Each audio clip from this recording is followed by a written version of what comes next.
How can people who are on a high fat diet have a low fat body?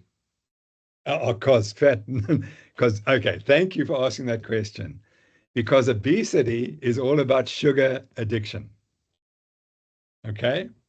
It is sugar addiction and food addiction which drives obesity and excessive accumulation of body weight, body fat.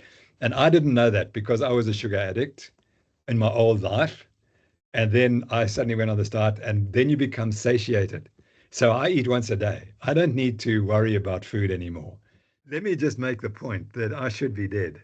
My dad developed type 2 diabetes, and that's what motivated me more than anything because I watched him dying.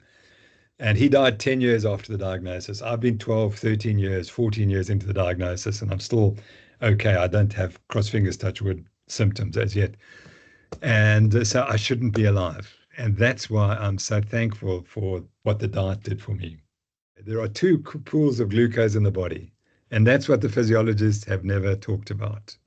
The one pool is in the blood and the liver, and the other pool is in the muscles. That's muscle glycogen. What you eat before exercise fills the muscle glycogen. And what I can tell you is what you eat before exercise has zero impact on your performance, zero impact. And the evidence that psychiatric diseases can be reversed with a ketogenic diet is growing by the moment. And the clinical trials are coming out all over the world. So the biggest movement in psychiatry at the moment is the use of the ketogenic diet. When I wrote this book, my model was that carbohydrates are crucial for performance. I now know that that's completely wrong, and I have to throw that bit out and start again. And I can assure you that the advice for the people in the London Marathon to eat high carbohydrates, just go and look at them. Those finishing over 5 hours, they've all got pot bellies, they're all insulin resistant, they're all pre-diabetic, and they will die from diabetes. It doesn't matter how much exercise they do, they will die from diabetes. And that is a terrible death. Yeah. My discussion today is going to be a blend of continuing the conversation I've had with a number of researchers on issues around low versus high carb diets, with more consideration about the physiology of exercise. In particular, why do we fatigue during exercise activities like running, cycling, swimming? And of course, these issues of nutrition and of physiology are intimately related. I'm very lucky today to have some of the time of Professor Tim Noakes, who is a superstar human physiologist and nutritionist based in South Africa. Tim is famous for a number of discoveries, hypotheses, and controversies. And to me, that sounds like he's a pretty important voice. While I have Tim to chat with, I'm going to pick his brains about a number of topics, some in more depth than others. I hope to speak to Tim about the risk of drinking too much water during exercise, not too little, too much, a growing problem. The ability of a select few people to survive long-term in ice-cold waters. I know that's not me. And then for longer about what actually causes fatigue in our bodies and the sensation of fatigue when we do endurance exercise. And then I want to finish by talking about carb loading for endurance exercise, segueing into what diet might be best for endurance athletes, i.e. high carbs versus low carbs, where I'll be picking up on chats I've recently had with Miki Ben-Dor, Hardy, Les Copeland, Klements, and Look van Loon. I shall be leaving some links in the notes for more about Professor Noakes and about the Noakes Foundation, the Nutrition Network, and Eat Better South Africa. Well, there we go. So, Tim, thank you so much for making the time in your busy schedule to chat with me today. Lewis, it's a great pleasure. Thank you for that lovely introduction, and I look forward to our discussions on those important topics. Okay, right. So I'll knock them down one at a time, some of them quicker than others. But I wanted to start off with something we don't hear a lot about. So your generation, my generation, perhaps the next generation were actually very quick, very often we got quite dehydrated. I don't remember what it was saying for you. When I was at school, I remember when I was sort of 7 or 8 years of age, we'd be running around in the playground at lunchtime, playing football or whatever it was, or just messing around. And maybe it was a hot day sometimes. And desperately thirsty by the end of by the end of playtime, back into the classroom. And I distinctly remember having to line up outside where there was kind of one of those little water fountains on a turn. And the dinner lady who'd kind of been out in the playground with us supervising would kind of count to three, while each of us desperately tried to take maybe three sips in 3 seconds. And that was all we got and went into the classroom.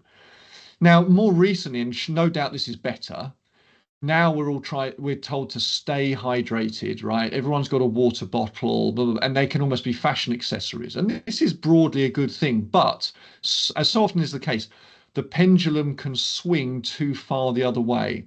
And in those instances, we can have something called exercise associated hyponatremia.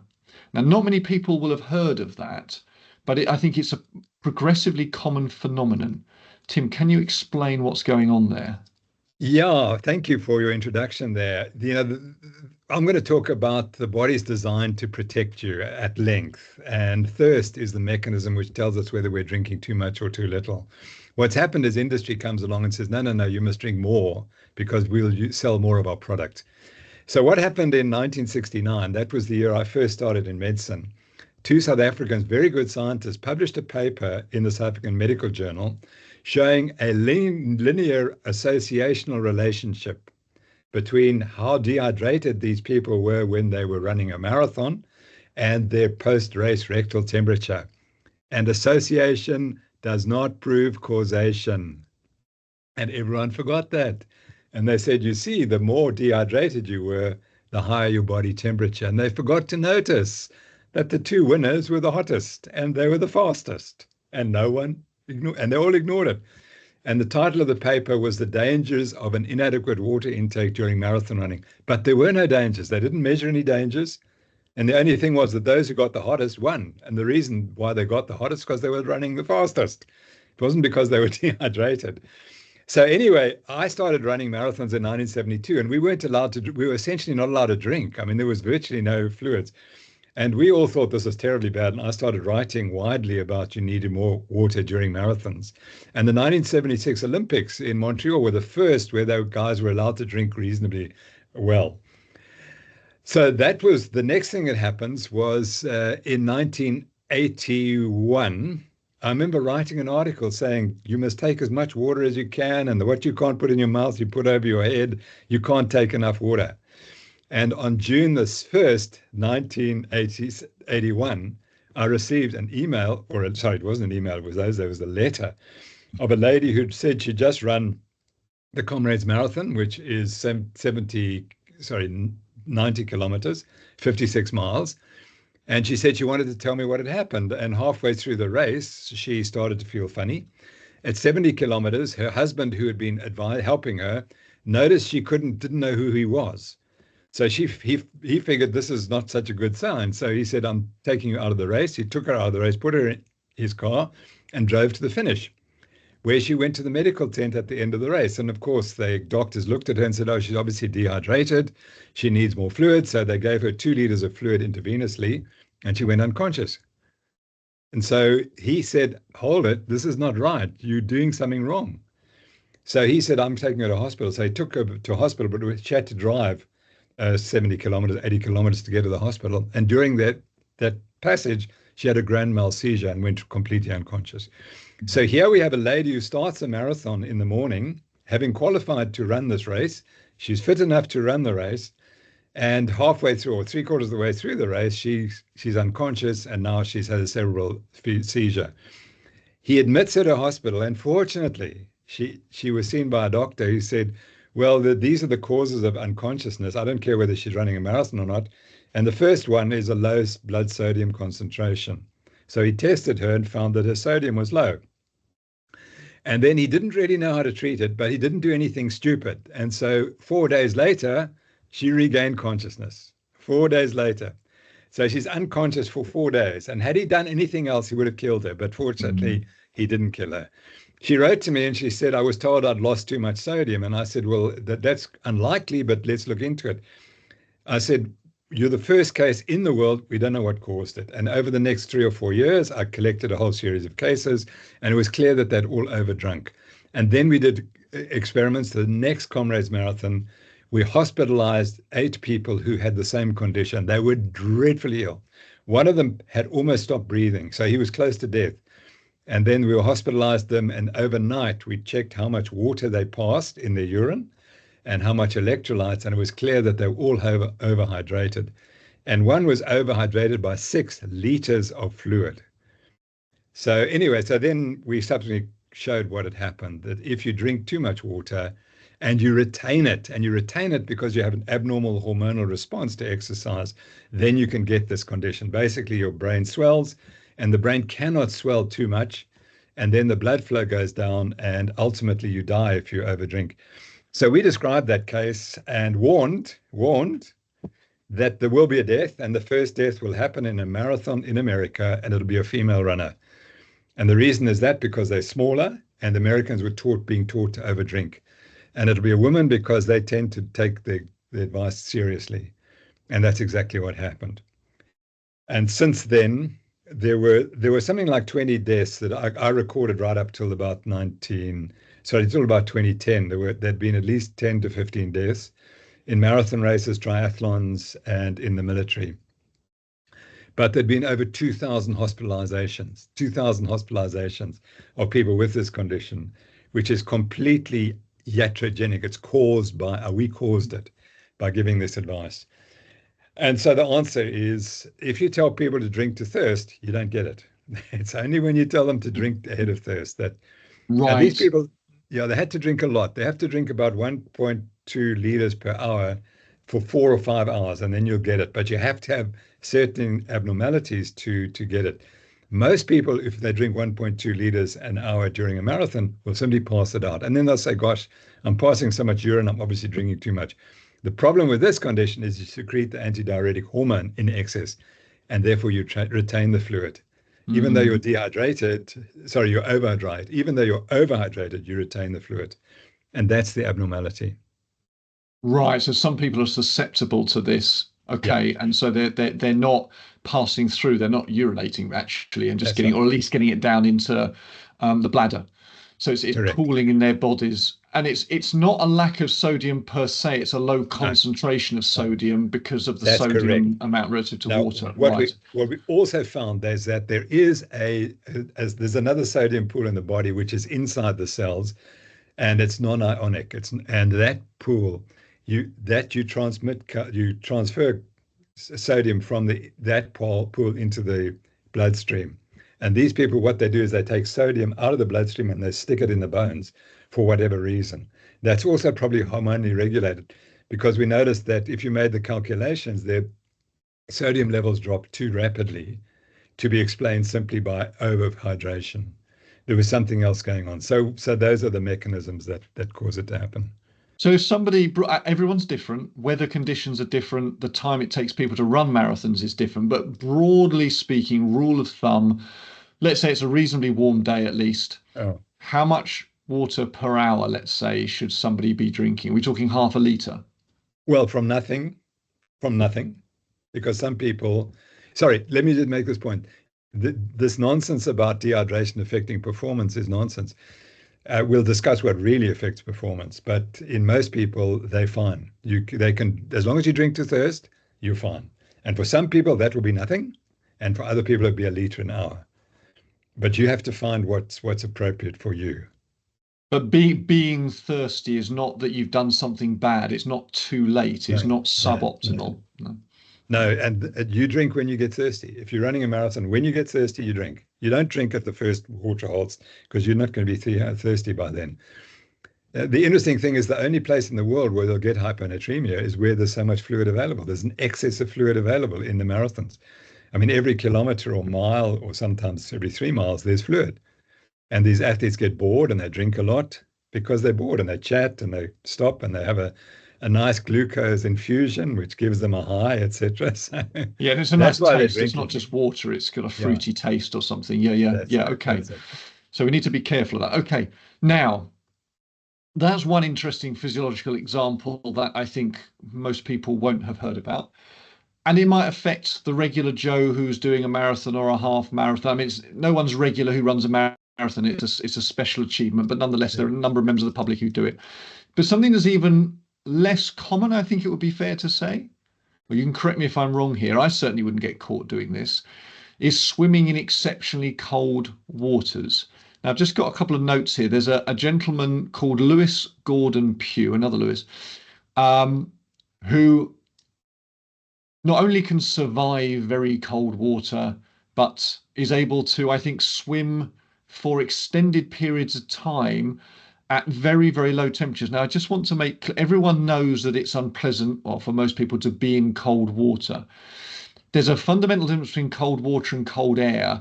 Basically, water is a lot denser in terms of, there's many more molecules per unit area. And so your body might be at, say, 38 degrees C at the core, maybe a bit warmer than that at the skin.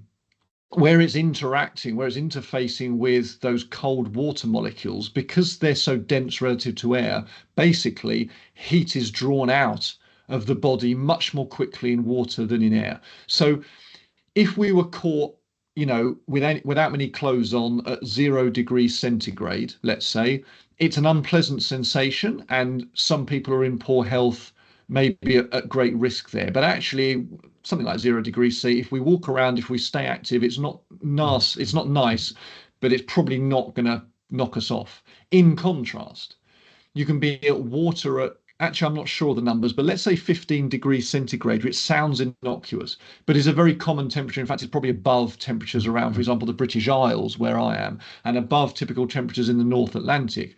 And so, for example, during the Second World War, a lot of people on ships, a lot of the Navy on ships and so forth, and some of those ships went down because they were torpedoed typically. And a lot of men died, mainly not because of the torpedo blast, but because when the ship went down, they went into the water. And unless you're rescued in those situations, I'm going to say within an hour, maybe 2 hours, depending on the person, you're dead. And those are in relatively benign waters. Well, not benign to a human being, but the temperatures aren't that low. Now, contrast that to close to 0 degrees. Is something like that anyway? A little bit higher maybe, but water temperatures at very high northern or very low southerly latitudes. And a few individuals have been documented surviving such waters for long periods of time. Lewis Gordon Pugh has made himself somewhat famous by actually actively swimming in them. And I understand that you got some access to Mr. Pugh to check out his anatomy and physiology. Is that right? Yeah, Lewis is from Cape Town, and he also went to my university. And he approached me, and again, I would guess it was 2003, 2004. And he said, could he swim around the peninsula? We have a large peninsula. It's about 100 kilometers, sorry. And he said, could he swim the full extent? And he went to all the experts, and they said, no, you can't. It's impossible. So, by the way, he wasn't going to do it in one swim. He was going to do it in a series of swims. And he came to me, and I knew the physiology. I said, no, you can do it, but you just have to believe you can do, excuse me. I said, you just have to believe that you can do it. So he did it, and it took him 10 days. So he was doing 10 kilometers a day, and some of the water was cold, but not too cold. And as soon as he got out of the sea onto the beach, he phoned me and he said, Prof, I couldn't have done it without you. So I said, why? I didn't do anything. He said, you believed in me, and that was what I needed. So the next thing he did was he went and swam the length of one of the fjords in Norway. And that was because it started at low temperatures of about 5 or 6 degrees. But by the time he finished, again, this was over many days. But then he got into water 15, 20 degrees, and it was quite easy. So then he said, I want to swim in every ocean in the world. And that includes the North Sea and the Atlantic, etc., the South Atlantic. And so the first swim, which we did, because he said, okay, but I need you to help me. So we went to Norway, and he swam at the northern part of Norway. And he swam 1 kilometer because that was the destined amount of time that we thought was important. And when he'd done that, he said, no, okay, now we must go to Svalbard, which is further north. And he performed the furthest north swim. He swam twice at 1 kilometer. But it was 3 degrees, so that was quite warm. It was quite warm. And for that, how do we prepare him? We got him to swim in a pool, a plastic pool, which we'd filled with ice. So we dropped the temperature progressively. We started at about 10 degrees, then we went 9, 8, 7, and eventually we got him down to about 5 degrees. And as he couldn't swim, but he would do paddle, breaststroke, and we would tie him to the back so he was moving against that resistance. But he never got his head in, and he never put his head underwater, which we only realized later. Gosh, maybe that was an error. Anyway, we got him to where he could swim for 20 minutes comfortably without his body temperature dropping too low at about 3 degrees. So by the time we went to Svalbard, we knew he could last for at least 20 minutes, and that was a kilometer. And he did 2 swims there, and that was fine. But then he said, but that's not where I really want to go. I want to go down to the South Atlantic, to the Antarctic. And so we went to the Antarctic Peninsula, and he did 2 swims there. He did one over 1 kilometer at 0 degrees, 0 degrees now. And that was pretty terrifying because the water was just absolutely black. And we swam at midnight because it was in summer. So, of course, the sun's going to be shining. And anyway, he did that comfortably. And then he said, we went a bit further. We went to Deception Island, which is a very famous cauldron, volcanic cauldron, got a long history of whaling and so on. And he swam a mile there. And we measured his muscle temperature and his body temperature. And his body temperature dropped to about 33 afterwards. So he started at 38, dropped to about 33 in recovery. So it was about 36 when he got out the water. Then it drops to 33 in recovery. But his muscle temperature stayed at 31 for 2 hours post exercise, so that he was just frozen. So his core temperature had risen, his body temperature in his heart and his brain had got back to 37, but his muscle temperature is still 31. So he was just a bag of ice, even 2 hours after the swim. So that was that. And then we went to the most terrifying swim of them all. We went to the North Pole and he swam also a kilometer at minus 1.8 degrees centigrade because it's salt water and the temperature can go lower than 0 degrees centigrade. And that was really, really frightening because when we'd swum in the Antarctic and off Pole Svalbard, he'd swum in water that was not deep because, of course, it's land. And in the North Pole, there's no land. It's just ice. And so he was 4 kilometers above the base of the ocean. And if we'd lost him, he would have landed up 4 kilometers down. But he didn't. And he was fine. His body temperature stayed at 36 when he finished. So he was fine. And but that was a tough one. So in multiple occasions, he's in very, very cold water. Now, kilometers going to take him an hour to swim. How long does it take him to swim? 20 minutes. 20 minutes. 18 to 20 minutes, yeah. Okay. So he's in for good 20 minutes at very, very cold temperatures. Yeah. And he's experiencing some degree of a core body temperature drop, as low as 33 on some occasions, down to 36 on other occasions. Yeah, why is his so I think to 36, if you measured someone's core at 36, you'd start to get worried. At 33, some people are probably dead. Is that why was Lewis Gordon Pugh not dead, and why did his core temperature not drop even further than that, given the temperature of the water that he was in? Okay. So the problem is when you swim in cold water, it's exactly what you said. Then you expose more and more the muscles to the external water. I mean to the skin, and your skin temperature drops, and then you start cooling the muscle. And what ultimately happens is that you start swimming inappropriately. You start doing this. He can't extend his arms properly, and that's what we would watch for. As his cadence would go down and he would start swimming like this. He'd, in fact, he'd start rotating, not swimming like the Olympians do. He would be rotating because the muscles are so tight now because they're just frozen. And so then when you see that, we knew, okay, now he's got another minute or two. So, but the point is his muscles get cold and stop him swimming, but his core temperature is still okay. He's still conscious. We measured that 33 on land after he'd stopped swimming, like about 30 minutes after he'd stopped. And he almost lost consciousness. He wasn't quite normal, you could tell, but he was still conscious, and he was heating up now because we were heating him with he was in a hot bath and so on. So he was warming up. So, but you're right, if he'd stayed in the water, he was dead. he had another few minutes and then he would have been in trouble, because what happens is then your muscles freeze and you drown because you can't move. So you asked a couple of points there. If you are to swim at 0 degrees centigrade and you're not skilled, you'd usually drown within about 30 seconds because you start to hyperventilate like this. And then you inhale water and you get confused and you blow off CO2, your arterial CO2 drops and you lose consciousness and you're dead within 30 seconds. And people have literally died within 2 meters of the land because they can't cover that 2 meters. So that's why falling into 0 degrees centigrade water is such a disaster. Now, in the Titanic, all those people died of hypothermia, but they were okay because they were wearing whatever these things are, fire jackets, to keep them life jackets, floated, and no one could understand. Hold it, their heads are above water, but yet they did. And they honestly didn't know what the cause was, and it was hypothermia. And then you mentioned that hypothermia became a real problem in the Second World War because of people falling out of the boats, but also the planes coming back from bombing Germany would come back, and they'd find these healthy pilots had not drowned, had died from hypothermia within 15 or 20 minutes of exposure.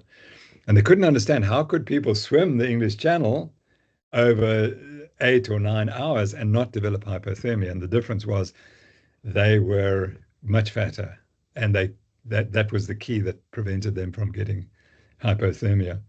So be like a whale, be like a seal. So may I ask, this is meant politely, did Lewis Gordon Pugh have a decent amount of body fat? He had enough. He was certainly not fat. Yeah, he put on quite a lot of fat before he did the swims, but he wasn't. To do 3 swims, that's the record across the English Channel. You have to be very, very insulated to be able to do that, and you have to swim fast. That's 2 keys. Right. So. In a sense, the more fat, the better, up to a point of ergonomics, I suppose, and being active, because then you're generating some heat. So you can generate some heat and then not lose it so quickly because you've got blubber. Yeah, that's correct. Now, the first lady who had swum for a distance in the Antarctic was a very large lady. And so when we went down there, that's all we knew. Someone had done something. We didn't know because they never quantified exactly how far she swam or for how long she swam. Just to make the point, though, with Lewis, we knew at 25 minutes, he's close to the limits. And we now advise anyone, if they're going to swim at 0 degrees centigrade, they've got 25 minutes to get out. If they're not out by 25 minutes, there's trouble, or there's potential trouble. So, okay. And so Lewis Gordon Pugh, to summarize, there's nothing exceptional about it's very exceptional what he achieved, but that's not based on an exceptional physiology or body condition.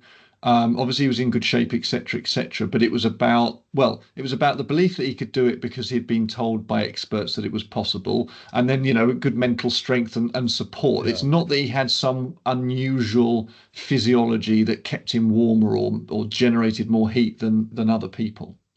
He did have one interesting phenomenon that we didn't really fully study, but before he went in the water, his temperature would rise about 1 degree centigrade, and that gave him an extra 5 to 10 minutes in the water. That was really the safety factor, was that he could get his temperature up to 38 degrees centigrade, from 37 to 38 before. And I remember putting stuff on him just before the swim at the North Pole, and he was sweating. And it was ice cold. We were in the boat. He was ice cold and he was sweating. And his temperature had gone up to 38 degrees centigrade. So he did have that. But the key was that he'd also done special services training in the in Britain. So he'd gone through military training. And there were some things I think that he was taught there about survival and the mental approach to survival that must have helped him. It sounds like there might have been quite a very large, perhaps psychological component, including an anticipatory response. That's right. That's right. That might. And sorry, and the other point is, when he dived in the water, he could swim immediately. He didn't get this response of hyperventilation, which was critical, because if he hadn't got that, he wouldn't have been able to do these swims. And that may be borne out from training with the army, Yeah, perhaps, and being dunked in that's right. cold water. Yes, Yeah, if it's the first time it ever happens to you, you're new to it, and by the time you've worked out what's going on, it's too late, I would imagine. yeah, exactly right.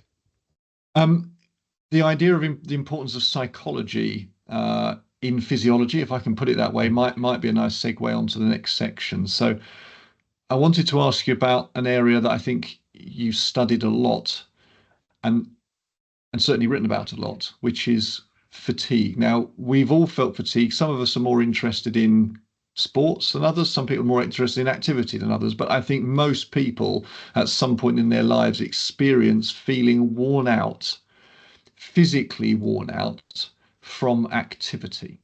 Um, and I think most people assume and or are taught, and this may well be a big part of the story. How can I put this? That it's a that when we feel tired, our body is picking up physiological fatigue, either due to low energy availability, but that's probably not normally what's happening, or some build up of waste products in the body. And those may well be very important factors. I guess that's as far as most people would probably feel they understand or think they understand the issues. Okay, so I'm sure there are a number of things that can cause fatigue. Maybe you could mention some of the possibilities.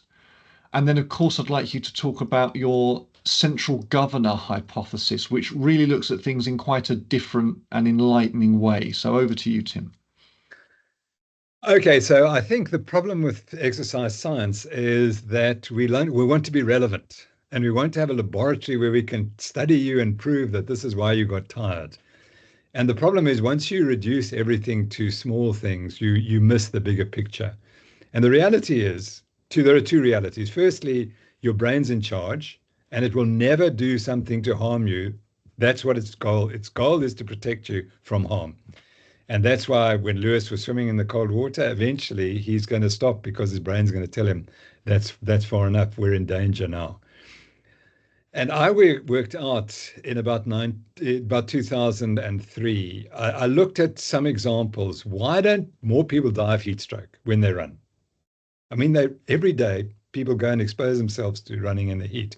You think about people running marathons in Asia, for example, or along the equator. They're running in impossible conditions, but very few people get heat stroke. I've been studying heat stroke since the 1980s, and we actually want to do a clinical trial on heat stroke. We couldn't find any patients. There were no one, although South Africans running marathons and ultra marathons, the number of cases of heat stroke is very small. So I said, okay, that's one interesting example. The second interesting example is when people climb a Mount Everest. People die, that is true, but they're very, very few. And the question is, why not? Because your oxygen tension in your blood is going so low.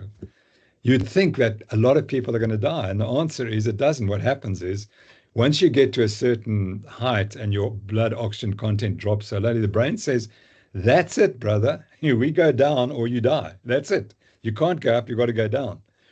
So that was the other one that struck me. And then the most important one for exercise physiologists to understand is that if you think that energy in the muscle determines your performance and causes fatigue, that can't be true. Because if you run out of energy in the muscle, it doesn't stop working, it goes into rigor. Once Right. you drop your muscle ATP, it goes into rigor and it can't relax and you will die. I've never seen a case of rigor in sport. And I've been watching the Olympics in the last few weeks. You don't see a guy running the 400 meters and dropping from rigor, or the 10K or the 5K, or the women, the men or the women.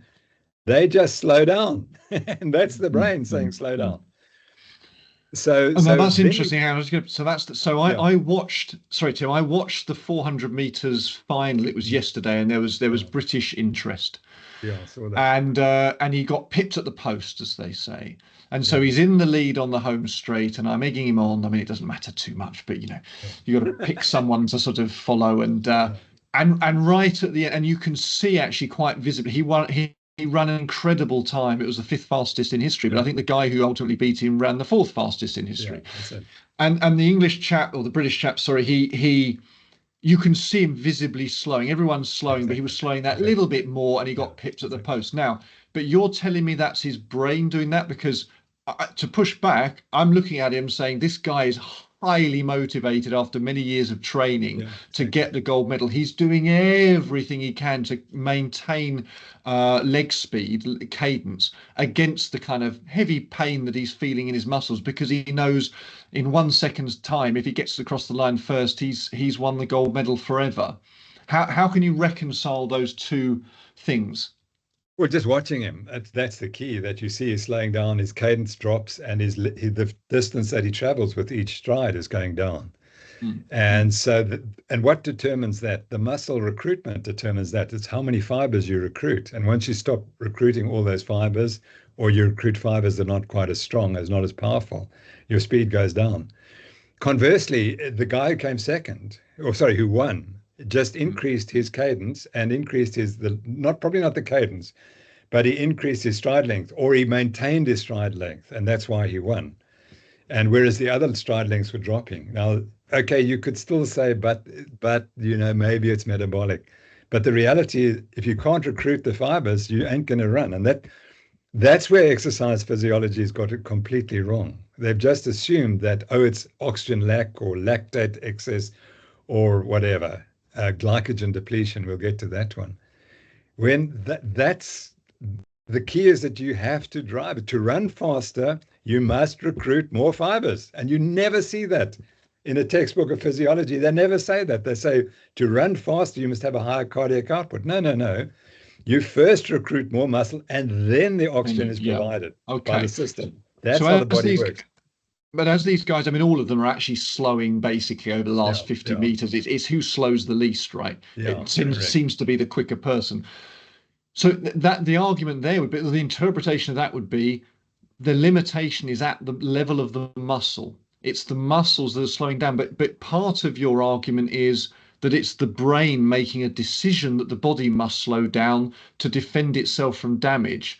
I'm sort of putting the suggestion Yeah, that these guys are not only physiologically trained, but they are highly motivated to not yeah, slow down. yeah. So could they not override that will And they of their could. brains to protect their bodies? If a bull appeared in the home straight, a raging bull appeared in the home straight, or a lion appeared in the home straight behind them, you don't know what would happen.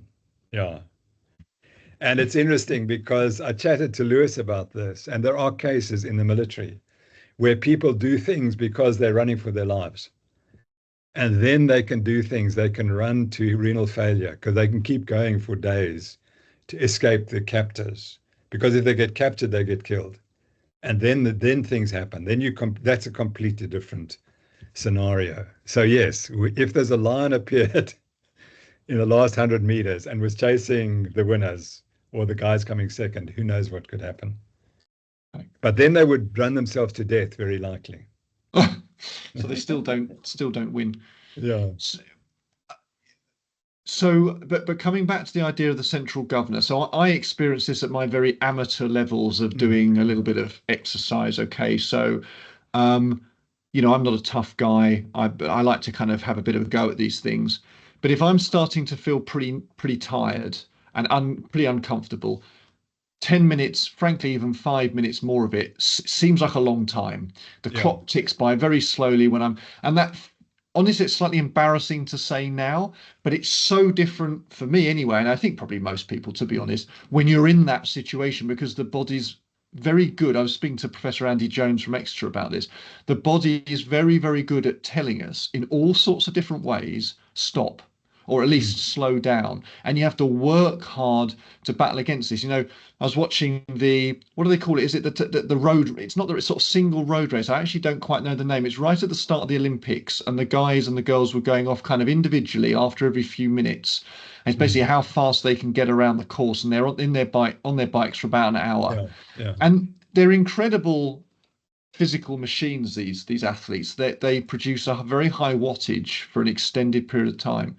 But what I find almost more impressive, even more impressive, is their ability to be extremely tired. Tired isn't really the right word.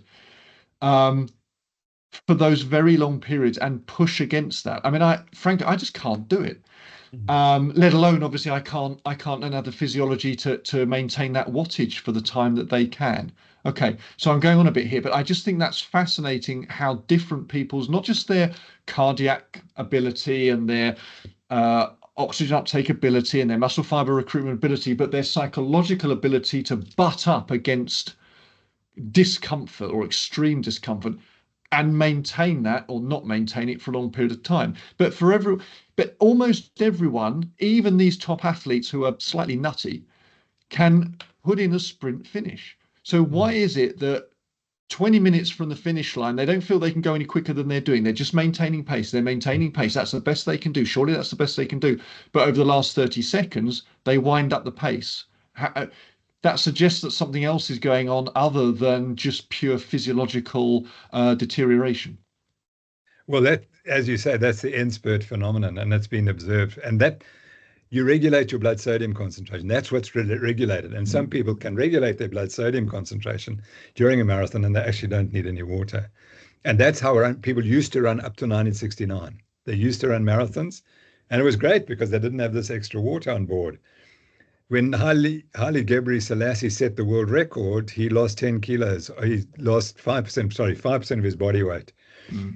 Sorry, he lost 10% of his body weight, which was 5 kilos. And he won the race and he set a world record.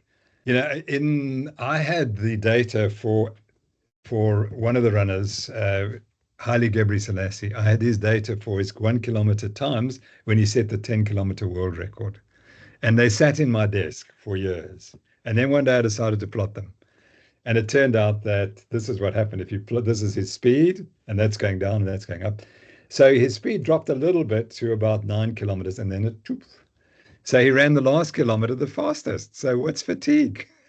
He's not fatigued. His muscles aren't fatigued. He's just run the fastest kilometer at the finish of the race, when all his biological parameters will be worse. So therefore, the biological parameters are not driving what's happening. So it has to be the brain. And that's one of the end spurt is the best example you can find to prove that the brain is regulating the system. Do you know if there are psychological techniques that these top athletes use to? Paula Radcliffe was a marathon runner who, until relatively recently, had the world record. So she's clearly extremely classy distance runner. Not only was she physiologically very capable, but again, she seemed to be able to deal with pain chronically. I probably got this slightly wrong, but I think there was one observation that at one point she'd worked so hard, I'm getting this slightly wrong, that some of her internal organs had got damaged from all the rubbing or something. Okay. Now, then, go on, Tim. Paula's another great example. Because in the Athens marathon, it was run at about 30 degrees centigrade. And you cannot run a marathon at 30 degrees centigrade at the rate that you want to. And Paula is too big. She was far too big for that race. And the race was won by a much smaller Asian athlete. And when we made the calculations, you could see that Paula's rectal temperature would have been going like this, whereas the other ladies was like that. And then at a particular point, and in her case was 30 kilometers, she sat down on the side of the road and she said, I don't know what's wrong. I just feel exhausted. I can't move. And that was the brain saying, Paula, if you continue at this pace, you're going to get heat stroke. And that's the story. And that's a classic example of the brain anticipating the heat stroke and preventing it. She could have died of heat stroke if she didn't have a central regulator, she would have died of heat stroke. And again, it was because the other lady was smaller, generating less heat, so she didn't heat up as quickly as Paula. So Paula was robbed of her gold medal because it was so hot. It should never have been run at that temperature, because then it disadvantages slightly larger women or men, obviously. Does she know this? Well, I kind of wrote about it. I think I can't remember where I wrote about it, but it'll be in the next edition of my book, Law of Running. Oh, okay, great. Well, we're going to come to that as well, actually. I know that's interesting. She's doing commentary in the UK, and so she's on my mind at the moment. Okay, so again, a segue. So we're talking about endurance. Oh, sorry, there's one last point before we go on. This paper was published yesterday. And it's titled, let me show it to you. I'm going to put it close so you can see it. Yep, there we go. Perfect. Congratulations. Brain, metabolic, and RPE responses during a free pace marathon. Right, and RPE Okay. being Yeah, radiant exertion. perceived exertion. Okay, it's Yeah. a paper from France. And the main author is Veronique Bellat. And Veronique Bellat and I have had lots of arguments over the years about what limits exercise performance. And she spent her life doing brilliant work looking at cardiovascular limitations and oxygen limitations. So what they did for the first time, they developed a technology, a method in which they could exercise this guy. It's a single case study. And you can see him running he's got a mask on and he's got a metabolic measurement system on his back. And he's also got electrodes on his brain. And that's the novel thing. So they were looking for what happens to his brain waves during exercise. And guess what they found? The brain became tired by about 30 kilometers. The brain was fatigued and started causing the rating of perceived exertion to rise and the person to feel bad. So the finding said no. So what they found was that the central governor could explain what they observed, and I'm very excited about that. And they acknowledged that we were the first to talk about the central governor. So you might be on the phone to her soon. Yeah. So it says the present study offers new insights into the theory of the central governor model in exercise physiology as introduced by Noakes, and then the reference. The theory suggests that the brain plays a key role in regulating exercise performance by continuously monitoring various physiological and psychological factors. And we hypothesize that the brain would show more significant activity changes than physiological parameters, and that these EEG changes would be linked to mental fatigue and cognitive decline. And that's what they found. So fatigue begins and ends in the brain. And okay, so that's really exciting for a number of reasons. And maybe it's too early to understand this, but what do you think it might mean by the brain fatiguing? I mean, why would the brain fatigue? Yeah, now that's a brilliant question. Maybe it's responding to different chemicals. The brain, and of course, everyone talks about glycogen, says, oh, well, the brain's running out of glycogen. Well, it may be. The brain does have glycogen, but who knows what the chemical basis for it is. But it's just interesting that it occurs early on in the race. At 30 kilometers, these changes start to happen. And they show that at the start of the race, everything's going fantastically and it's making the runners easy. But then all of a sudden, by 30 kilometers, things start to change quite dramatically. And for those of us who've hit the wall, that we now appreciate what's going on a bit better than we did. You've run marathons, a number of marathons. Do you carbo load before those marathons? Okay, so my story was that when I started running the 1972, everything changed in 1967 when two Swedes introduced a muscle biopsy technique where they could now measure the carbohydrates in the muscles, the muscle glycogen.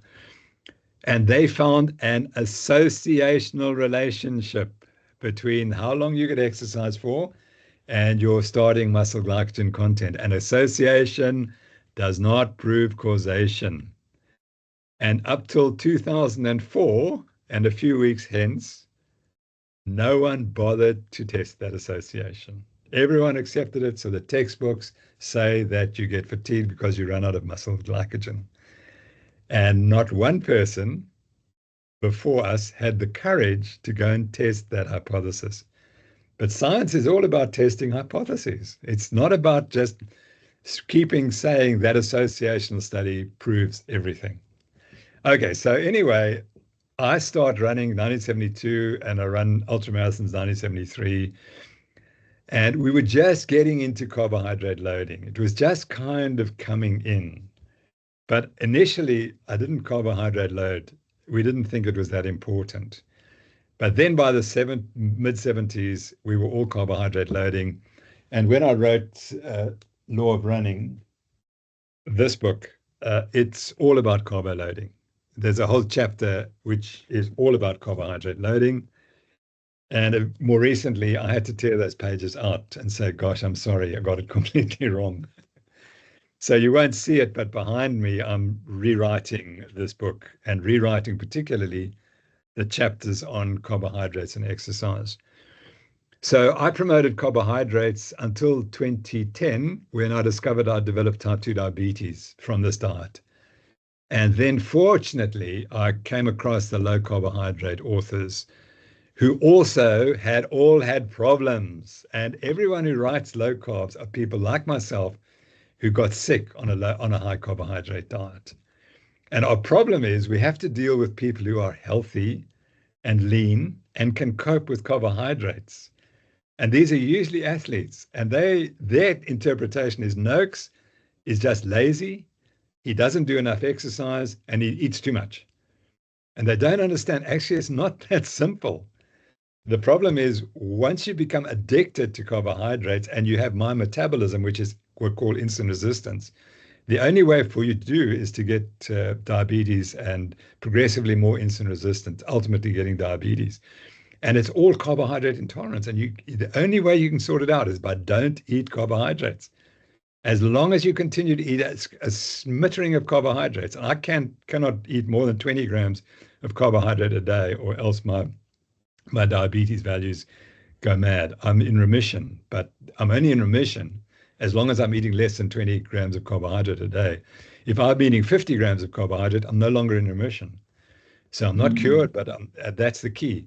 I'm totally carbohydrate intolerant. And that's the problem. So I was totally carbohydrate intolerant, and then I fortunately learned it and changed the diet and so on. So that made me start thinking and saying, well, I'd promoted this diet, this high carbohydrate diet. What was the evidence? And it took me till 2 years ago to realize it was an associational study that had linked glycogen to muscle fatigue. It wasn't a definitive randomized controlled trial. So with a group in Pennsylvania, Professor Philip Prince, who's a former South African now working in Pennsylvania, we've now done the 3 randomized controlled trials of high carbohydrate diets and the same athletes having either a high carbohydrate diet or a low carbohydrate diet. And then more recently, we've just submitted it this last few days. And I can't give you the full details because it finally answers the question. So that's the 3rd randomized controlled trial. So the ones that have been published, we took people and have them eat the high carbohydrate diet, the low carbohydrate diet. We had them run 5 kilometers on the treadmill. And after they'd adapted for 4 to 6 weeks, that's the key. It takes about 4 weeks to 6 weeks to adapt. And the adaptation that's important is the adaptation in blood glucose regulation. That's key. That takes 4 weeks. Okay, so I'm just going to, because you can I just pick up on a couple of bits, Tim, because there's lots on the table there. So, right. So previously, well, for quite a long time now, 50 years actually, people have had the idea that carbohydrate loading is worthwhile. Yes, perhaps people overdo it a bit. Well, someone like Mike Stroud, who you may not know, but I know Mike well. Yeah. Okay. He wrote a book, the name of which I forget, but I have on my shelf, which says something to the effect of, look, if you eat a fairly standard industrial nation diet, let's say, which is pretty carb heavy for most people, you don't need to carb load the night before. You don't need to attend the pasta party the night before. You can run your marathon and you'll be fine. Okay. And maybe you would broadly, now I'm not saying, so that's separate to the idea of high or low carb diet. So let's just assume someone's on a standard high carb diet. So that's enough. So Mike would say, for example, you don't need to do any more than that. Just one key question for you now, and then I'll pick a couple of others up from what you've spoken about. If you were going to run a marathon tomorrow, regardless of whether you're presently in shape to do that, that's a separate issue, and you may well be, but anyway, if you're going to run one tomorrow, now, how can I put this? Because you don't eat carbs. Would you be concerned, because you're unable to ingest a lot of carbs, as you've described, that you would struggle, everything else being equal, you would struggle more with that marathon because you would start that marathon with a relatively low glucose storage level in your body? That's an interesting Okay, question. what I can tell you, I'm going to try and make it short without giving the whole secret away. There are two pools of glucose in the body, and that's what the physiologists have never talked about. The one pool is in the blood and the liver, and the other pool is in the muscles. That's muscle glycogen. What you eat before exercise fills the muscle glycogen. And what I can tell you is what you eat before exercise has zero impact on your performance, zero impact. Right. So if you fill the large glucose pool, it makes no difference to your performance. What makes a difference is the small glucose pool. That you have to protect. And I can't say any more than that, but that's the key. So if you ask me, would I go in carbohydrate load? Absolutely not, because I've got definitive evidence. We have the definitive evidence that what you eat before exercise fills the big pool and has zero impact on your performance, which of course overthrows 100 years of teaching in exercise science. And that's why it's going to take a bit of time to prove it. But the final study we did, so we did two first. Let's go back to the first study, 5Ks, no difference. We then had them do 1 mile, no difference. We then had them do 8 times 600 meters repetitions, 6 times 800 meter repetitions on the treadmill, no difference in performance, up to 2 grams a minute. Now, 2 grams a minute will almost allow you to run a 2-hour marathon. It's not quite, you just need a bit of carbs on top of that. So this completely throws out everything that we have taught in exercise physiology. And, so that's again, I can go back to the point. All we did was we tested the hypothesis, which people have ignored for 100 years, or at least for 50 years since they got the muscle biopsy technique, because it was more convenient to say, well, it's glycogen and blah, blah, blah. It was much more convenient to be with the crowd and to keep saying that. You put a lot on the table there, which is wonderful. Okay, so let's take this through step by step. So 2 grams of fat burned a minute is about 20 kilocalories of energy, roughly speaking. Yeah, okay, that'll get right. So roughly speaking, for a top end athlete, 60, 70 kilograms. I'm not going to pretend to do all the maths in my head, but I remember the top marathoners are 50 kilograms. They're not 60. 50. Okay, even smaller than that. Right. Not Paula Radcliffe, but there we go. She didn't always win. So okay. So that'll get them nearly distance, but not quite. Now, my biochemistry is not my strong point, but does it not take more O2 per unit energy released from fat, more oxygen per unit energy released from fat than it does from carbohydrate? That would make me come to the assumption that particularly if you're a top end athlete and you're really going for it, you can't afford to suddenly need to take in more oxygen to get the same amount of energy from fat than you would do from carbs. So you've got to go to carbs if you're going to be a winner. Okay. So what you've done is you've switched your model. And exercise physiologists work from models. And unfortunately, that's our weakness, one of our weaknesses. So originally, the model is it's glycogen. Now you said, no, it's not glycogen, it's oxygen. That's limiting performance. And you can't have both. So that's the issue that I have. Where's the evidence that burning a little more oxygen will slow you down? There's no data. That's not a randomized controlled trial. That's the problem. So it's model based. And it's what the textbook says, but the textbook is based on the models that the people who wrote the textbook have. But crucially, in that trial, we measured metabolism, and we had the highest rates of fat oxidation ever reported in humans on the planet, when they were running at 86% of maximum. Now, if you read the textbooks, there's a beautiful figure, and guess what? At 85% of VO2 max, you're not burning fat. We disproved that absolutely completely. At 86% of VO2 max, if you're fat adapted prior to exercise, you can be burning more fat than anyone else has ever measured. Similarly, I'd already thrown out the oxygen limitation theory. That's long gone. But then I moved on to that one. But so that's the problem in exercise science. We try to reduce everything to 1 or 2 variables that we can measure. It all goes back. to A.V. Hill in 1920s. He all he could study was lactate and oxygen. So that was it. And so if you look at most models that we teach our students, it's lactate and oxygen. That's one of the limiting factors.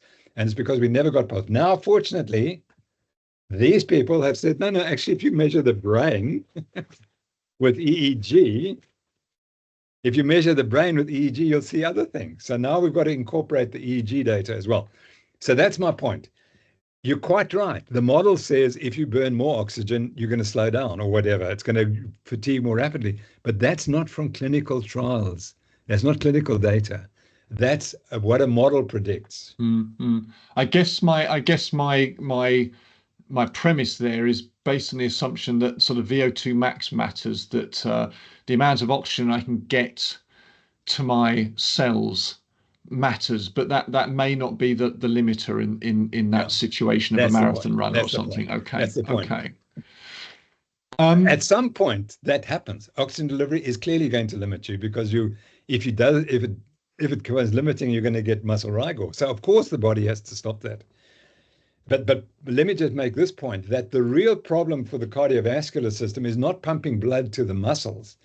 It's keeping the pressure in the pulmonary circulation low enough that you don't die of pulmonary edema. That's the key. You can't push this huge cardiac output into the pulmonary circulation without it raising the pulmonary pressure in the pulmonary arteries and the arterioles. And if the arterial pressure rises too much, you're going to go into pulmonary edema. So the brain says, oh, I can see we're getting too close and we're going to have to slow you down. So that's another interesting point, that the argument that it's limiting oxygen delivery to the muscle completely ignores that there's a much bigger problem, and that's pushing blood into the pulmonary circulation, which is going to cause hypertension and pulmonary edema, and pulmonary edema is going to kill you. So what the brain's going to say is, okay, I'd rather we slow down now rather than you die of pulmonary edema. Well, pulmonary edema is sometimes a problem for you the aforementioned climbers of Everest. Exactly right. Okay, so it's the lung side of the system which you think is vulnerable if pressure in that system isn't controlled. But it's not oxygen delivery; it's pressure. Yeah, because the brain has got to measure all this stuff and keep you safe. Okay, so this brings us into the realm of this. Is it a fashionable argument? It's certainly an argument that's spreading at the moment about ketones, ketogenic diets, as some people call them, carnivore diets, paleo diets, not necessarily the same thing, but these words get bandied around. I'm going to read to you, it's a whole paragraph, and it's from Cantor 2018, and it's a report, I found it online, Cantor 2018, and I don't know if it's being peer reviewed actually, but it's a report from a bunch of experts, physiologists who've got together and said, right, this is what we think is the state of the art regarding macronutrient consumption, or optimal macronutrient consumption, particularly for exercise. I'm probably slightly off kilter there, but that's about right. I can send it to you if you can't find it. But this is what they say broadly under the heading of, low carb versus high carb. Okay, this is 2018, so it's a little while ago, but relatively recent. Based on available data, panelists, so they all got together and had nice meals and whatever they did somewhere. Panelists also questioned the value of low carbohydrate ketone promoting diets as a means of improving performance.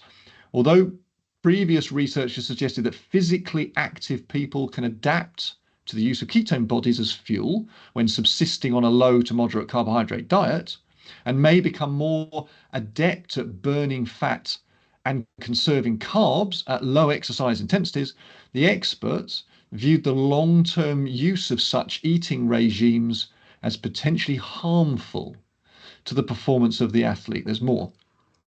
Some of the experts cited impaired cognitive performance and mood. So I don't know what your mood's like. It seems good today. Perceptions of fatigue. Impaired perceptions of fatigue and an inability to focus on the task at hand as rationale for avoiding low carbohydrate diet regimes. Others mentioned data suggesting a greater susceptibility to skeletal muscle damage while training, or competing with low carbohydrate stores. One panelist, I mean, one person, cited a recent study of world-class race walkers, and that was on the other day, wasn't it, the Olympics, the race That was walking. not a randomized controlled trial. Dr. Louise Burke, she did not do a randomized controlled trial. The study was too short. It was 3.5 weeks, and it was not controlled because the group with the low carb diet were not given carbohydrates during exercise, but the other group was. It's a completely non-study. Unfortunately, there are about 4 of them. They're all a non-study. Yeah, that does seem to have a fundamental problem with it. I agree with that. I'll just get to the end just in case anything more. Sure. The researchers also cited data indicating that as athletes become dehydrated during exercise, their reliance on carbohydrate for energy actually increases, suggesting an additional benefit of adequate carbohydrate stores. All the panelists were adamant that low carbohydrate stores make it difficult to sustain the intensity levels at which most competitive and serious recreational athletes train and compete. End. There's a lot there. Sorry, I read it to you. Haven't had a chance to see it. Absolutely. I don't need to. So who funded this? Who funded the conference? I'd have to look that up. Yeah, right. Okay. I don't know. And what were the conflicts of interest of all the experts? They were all they were very likely funded by the Gatorade Sports Science Institute. You know, when I wrote this book, my model was that carbohydrates are crucial for performance. I now know that that's completely wrong, and I have to throw that bit out and start again. I stood up to them when I wrote this book. The Gatorade crowd, this is waterlogged. And that was where they were over-promoting drinking, and now they're over-promoting carbohydrates. So let me just give you, this is the textbook we've produced from this little old foundation, my foundation. Hold it up a bit higher. There you go. Hold it a bit higher. Yeah. Ketogenic textbook. Okay, there are 60-odd authors from all around the world, and this is all on the ketogenic diet. What this shows you is the ketogenic diet is the most studied diet in history, and it's the most effective, and it crosses all conditions. So for people to say that your mentation gets worse on a ketogenic diet is nonsense, because it's being proved that it can reverse or it can prevent cerebral degeneration, dementia, etc. Dementia is linked to high carbohydrate diets, not to high fat diets, and all these things. So that's our answer. You know, when I got thrown out of medicine by my profession, my university, I said, we'll get you. And this is the answer. No, but they won't. This is not going to be available in the library. But we cover every single organ in the body. This is not what those guys wrote. And these are the people who have fought for the ketogenic diet over the years.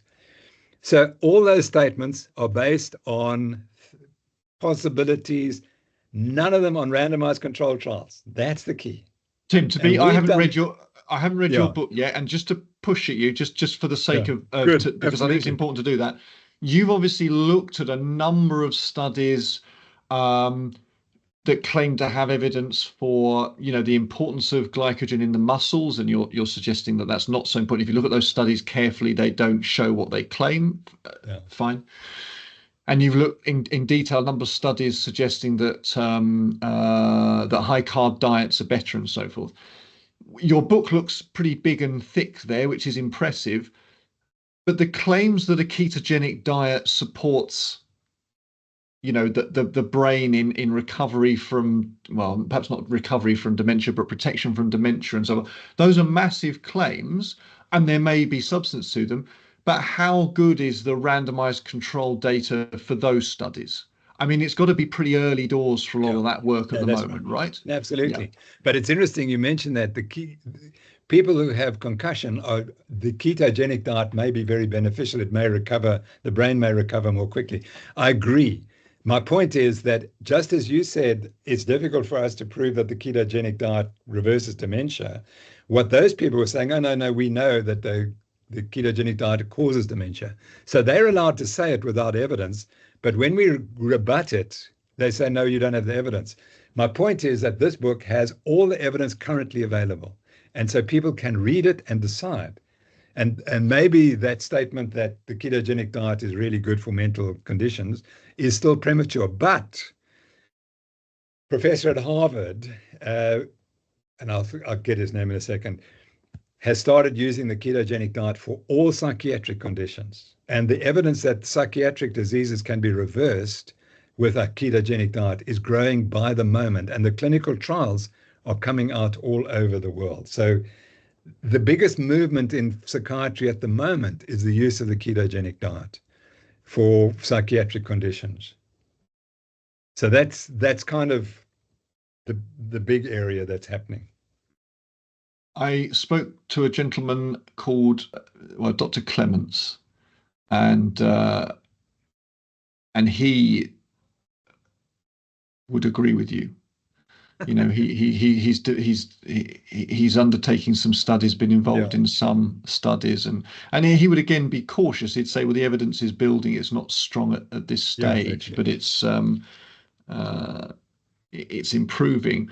You know, Rainer Klements argued that there could be advantages to a ketogenic diet associated with cancers and so forth, and that there's some evidence for this in rodent models, although one always has to be careful about generalizing, but you know, there can be some hope with that. So you're echoing some of the points there. I don't know whether actually he you know, there may be some citations to his work in your book, or maybe not, but so we have 60 pages on cancer and the ketogenic diet, and those are all clinical trials and reports and so on. So I'm just looking for neurology. We have another 90 pages on neurology, and it has epilepsy, Alzheimer's disease, mood disorders, multiple sclerosis, Parkinson's disease, neurodevelopment and autism spectrum disorder, migraine, amyotrophic lateral sclerosis, and traumatic brain injury. So this is the evidence written by the people who are the experts in the field, not by some group of experts who industry decides are the experts. I did notice that you cited in one of your papers that I read two meta-analyses, and to be fair, they did both seem to indicate there's little evidence that low carbohydrate versus high carbohydrate makes any difference to most athletes. If you pick individual studies, there are some studies that suggest that high carbs is better, and there's a few studies that suggest that low carbs are better. Overall, if you kind of mash them all together in a statistical sense, which has some reasonable validity. I mean, you have to be careful with how different the studies are when you do a meta-analysis, but nonetheless, overall, there wasn't a clear pattern suggesting one was better than the other, which I think probably broadly supports your point of view. Because there's two issues here. I mean, there's one, are athletes ultimately better off with a high carb diet? Yes, you can get away with a low carb diet, but are they actually better off training on a high carb diet? And presumably 99% of professional athletes are on a high carb diet today. Yeah, but that's just because that's the way it's always been. Sure. Okay. You know, that's the problem. The other side to it is then, so people in your camp, if I can put it that way, might argue that, now correct me if I'm wrong, might argue that not only is it not the case that a high carb diet is advantageous for exercise, not necessarily that a low carb diet is advantageous for exercise, it's not disadvantageous, but also that a low carb diet has some advantages outside of the arena of exercise in terms of general health and maybe cognition as well. Have I got that right? That's absolutely right. We do not claim that the low carbohydrate diet is superior. I think that if the low carb diet is beneficial, it's after 4 hours. That's when you'll find a difference, because then your metabolism changes quite dramatically. If you're a high carbohydrate athlete, once you get to 4 hours and you haven't adapted the body to burn fat, I don't know what you're going to use other than trying to suck in stuff. But there's a limitation in how much glucose you can oxidize, and I'll make that point elsewhere. So I don't claim that the low carbohydrate diet outperforms the high carbohydrate diet. However, when you look at the clinical trials, the randomized controlled trials, there have been 6 randomized controlled trials properly done by sophisticated scientists, and there was absolutely no difference. And we provided 3 of those randomized controlled trials, and we didn't start to prove that the ruddy thing works. We had the courage to say, well, let's see if we're right or wrong. And we did the studies, and they're uniformly the same. And so I can tell you without any doubt that what you eat before exercise has no impact on your performance, whether it's high fat or high carbohydrate. They're equivalent. Now, Louise Burke and I had a debate in the Medicine, Science and Sports and Exercise, and I encourage people to go and read them and see whether she answered all my questions. In the rebuttal, from my document, go and see if she rebutted what I said, or if she didn't just start and say, we're not going to rebut Noakes, we're going to make our story with other information that we hadn't included in the first thing. That's not how you debate. When you debate, you put down all the evidence and then you critique it. She didn't do that. Okay. I put down all my evidence and then I said, these are the problems I have with your thing. And she didn't rebut those. She just went and produced more evidence for her model. And that's not how you debate. And the answer is because there is no debate. If you read the literature and you follow the literature, as I have done, there's no difference in the diets. And there's another paper that we're working on. I'm almost done. I've been working for 3 years on all the studies in the literature of carbohydrate ingestion during exercise, before or during exercise. And they all show the same story, that what really affects you in exercise is if your blood glucose falls. That is the killer. And it's been ignored.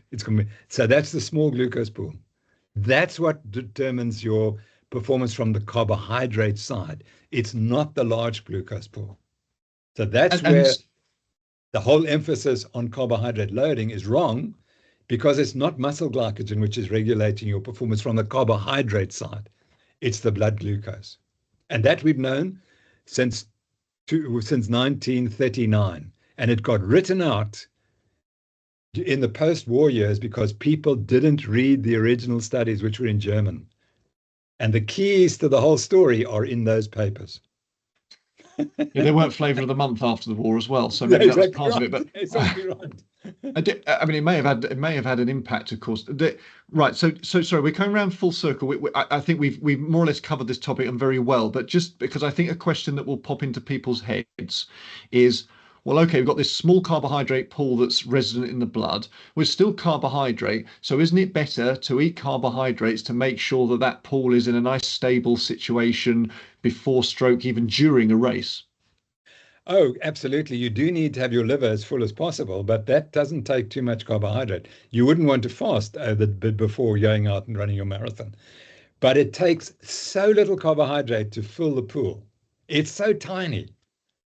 And we've just written another paper looking at this argument that you must take 120 grams of carbohydrate now if you want to run a sub 2-hour marathon. And we show why that is nonsensical, because you cannot oxidize all that carbohydrate. The error that the authors made was they assumed that if I ingest 120 grams of carbohydrate an hour, my muscles will burn 120 grams of carbohydrate per hour. And they concluded that unless you're burning 90 grams of carbohydrate per hour from ingested, you'll never run a sub 2-hour marathon. Well, we showed that it's impossible for your muscles to burn 90 grams of carbohydrate per hour from ingested carbohydrate sources, because it takes too long to enter the system and to be oxidized. And they didn't check that. You only burn 50% of what you ingest at those high rates. So they proved that the carbohydrate model is wrong, because what they showed was that you have to burn carbohydrate at this rate, but humans can't burn carbohydrates at that rate during exercise at that intensity. And so, sorry, forgive my ignorance. So what are they doing instead? What are these athletes doing instead? They're burning fat. They're burning fat. That's the key. You only have to have a touch of fat to obliterate any need for ingested carbohydrate. That's the point. Because fat has twice the energy density, as you said, of carbohydrate. So it takes very little fat. And we've shown, as I said, that you can burn up to 2 grams per minute. In the model that they developed, in which they said you have to have 90 grams of carbohydrate per minute, 90 grams per hour, they had their fat oxidation rates at about 0.5, which is pathetic. You just put it up to 0.7, and that's it. Men don't need carbohydrate ingestion to run a sub 2-hour marathon. and where does ketones come into that milieu? So, I mean, are they playing a part here, or are they not important in that situation? No, they're only important once you go for 2 or 3 hours, and if you're not taking carbohydrates. So if you start exercise, doesn't matter whether you're high carb, low carbs, you will develop hypoglycemia if you go for long enough. And so then you do need something to protect you against hypoglycemia. And ketones can do it partially, but glucose is the easiest. The easiest thing is just take glucose. So the idea that ketones are going to make a huge difference, I don't believe it. I think I think ketones have a role in disease. And ketones are incredibly good at dropping your glucose if you're diabetic. That's the sort of thing where it might be valuable. They may be very helpful if you've got dementia. But in sport, in exercise, I can't see much benefit because it's not a problem that you haven't got enough fuel. You've got lots of fuel, but you need some glucose. So, or you must produce your own ketones by being on a low carbohydrate diet. Okay. So but however, let me say that ketones are profoundly anti-inflammatory. And one of the problems we have in exercise science is that we go and study Liverpool. Well, I think Liverpool don't eat a high carbohydrate diet, but let's take another team. We take a sports team and we make them run on the treadmill for an hour or so, and you see carbohydrates much better than other stuff. But what they don't look at is recovery. What happens if you're on a high carbohydrate diet or a high fat diet over a couple of months? What's your recovery like? What's the muscle damage being on the two diets? And that's what you have to look at. You know, I'm watching the Olympics, and what interests me is you can tell pretty much who's on a high carbohydrate diet and who's on a high fat diet. And the high fat diet people, particularly in the women, they have lots of muscle and little fat in the upper bodies. And that's a key difference. I mean, of course it can be genetic, but the marker of a high fat diet is that you're cut. Your muscles look good. I was watching last night, and the woman who won I think it was the discus, she was the only person who was really cut of all the women competing. And otherwise, you had these grossly obese women, but she won. And I thought, what's happening here? And then I watched rowing because I used to row a lot before I started running. And the Romanian women won the 2,000 meters, and they were cut. All of them were cut. And very few of the other women's crews were cut like they were. And I thought, I wonder what they're eating. And even more of a layman's question then for you, but yeah. I think again this will pop into people's heads, and this is this slightly old-fashioned question in a way, but how can people, regardless of whether these rowers are or not, how can people who are on a high-fat diet have a low-fat body? Okay, thank you for asking that question. Because obesity is all about sugar addiction. Okay? It is sugar addiction and food addiction which drives obesity and excessive accumulation of body fat. And I didn't know that because I was a sugar addict in my old life. And then I suddenly went on this diet, and then you become satiated. So I eat once a day. I don't need to worry about food anymore. I have a big breakfast or a big dinner. That's it. And I will snack the rest of the day. And so I have no worries about food. Food is not something that causes me to be concerned. And it used to be. I used to be snacking all day when I was running, and because I was eating this high carb diet, and all it does is it makes you hungry, and it makes you hungry for the same foods that you were eating. So what you eat determines what you eat. And if you eat a high fat diet, you're satiated and your calorie consumption goes down. And there are probably other benefits, but your weight comes down. So that's the key, that eating a fat diet satiates you, because a high fat diet is the animal diet like Miki Ben-Dor would have spoken to you about. It's high in nutrients and it's highly satiating. And we get rid of all these cravings for food. That's the key to this diet. You don't crave food anymore. And I can't walk out the streets here because people now read the books and they say, you took my cravings away. Thank you very much, Dr. Noakes. And that's the key. So you get fat if you have cravings and you're eating 3 to 4 times a day and you're snacking. But as soon as you change to an animal-based, high-fat, high-protein, nutrient-dense diet, you lose your cravings and your weight just drops off. That I'm going to use this word again, segue. I mean, you've actually covered it here, but I wanted to finish off with perhaps the obvious question. And again, I think question that will be on people's minds is, right, Professor Noakes or Dr. Noakes, what would you recommend broadly people should eat? Okay, so we wrote the book, The Real Meal Revolution, and this caused a complete stir in South Africa. We published 12 years ago. And it has green lists and yellow lists and red lists, and you can only eat from the green list. And that was the beauty of this book, is the green list. Let me see if I can find it. Yeah, that's the green list. I mean, it doesn't come over well. You can't see it, but the point is that there are lists. There are vegetables there. Okay. There are some, and then there's the orange list, and then there's the red list. And that's the beauty of that book, and it's still selling very well 12 years later. It started a revolution in this country, and a lot of people adapted to this diet, which is called the Banting diet, after an Englishman, Al Banting, in London, who was the first person to describe his experiences reducing carbohydrates. So classically, he couldn't lose weight, and he was wealthy. He went to all the doctors in Harley Street, and they couldn't help him. They told him he was going to exercise more, so he bought a rowing boat, and he used to row up and down the Thames every day. And he said, I never lost an ounce I just got hungry. I never lost anything. And then he went to a doctor who said, the reason you're losing your hearing is because there's so much fat in your ear, you can't hear. So he said, you got to go on the low carb diet for various reasons. And he went on the low carb diet, and he lost weight, and he wrote a book about it. And it sold very well. And it became the first diet book, modern diet book.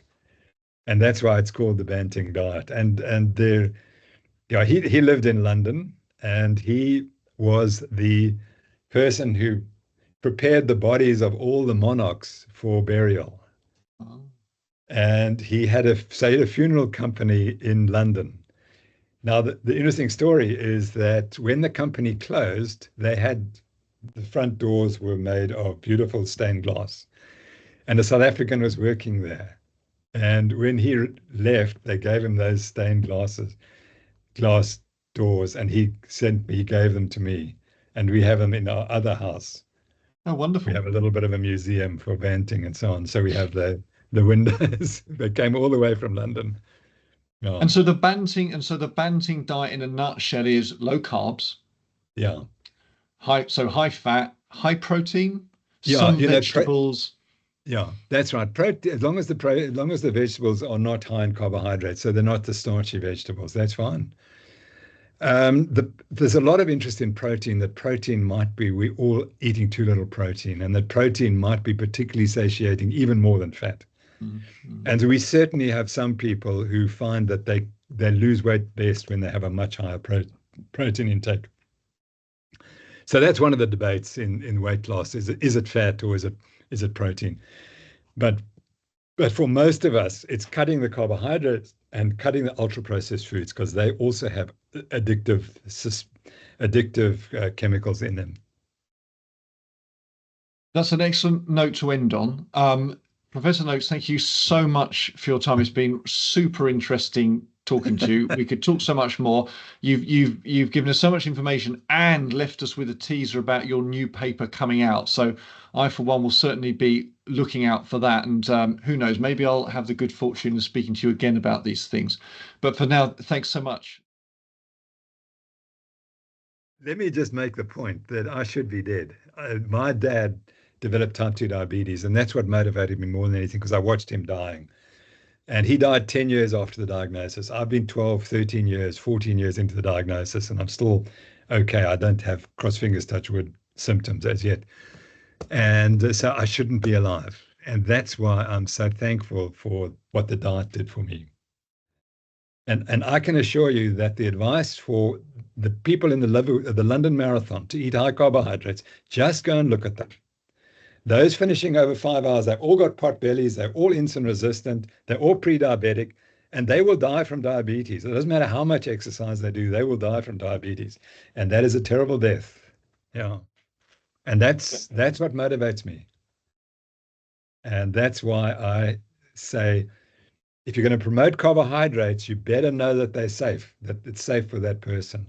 Mm-hmm. We know that 80% of North Americans are insulin resistant and are suffering from eating too much carbohydrate.